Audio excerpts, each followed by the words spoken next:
Hey guys, welcome back to Get Grounded's Mindful Marriage series. Okay, who's playing the victim out there? In a partnership, sometimes one person holds on to resentments so hard that it turns into them playing the victim. That can sound harsh. If your partner has done something that has created an inner wound in you, and you're still holding on to it. Your behavior reflects that. And here's what I mean by that. Your choice when that inner wound is created is to work on it together, process it together, and move forward together, or make a choice to get out of the partnership. Sometimes, a lot of times, the person who had the inner wound created, the victim, decides to stay, but they hold on to it. And it creates all this behavior that comes from the victim place. And that serves nobody. It doesn't serve you, and it certainly doesn't serve your partner. What it looks like is making that person constantly pay for that inner wound that they created maybe 5 years ago, maybe 10 years ago, maybe a year ago.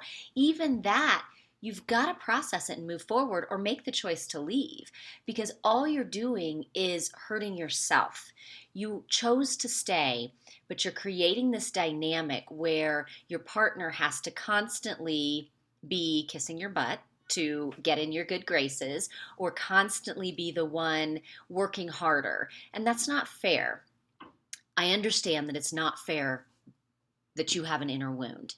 But again, you have a choice. So we need to bring some self awareness to that, some accountability to that, and some empathy to that.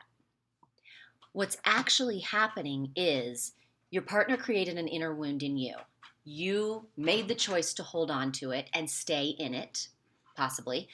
And now you're creating an inner wound in your partner, because what's happening is your resentment has built up so much that now you're causing resentment in your partner, and you can't possibly move forward when two people have so much contempt and resentment for each other that they just can't possibly get past it and move forward.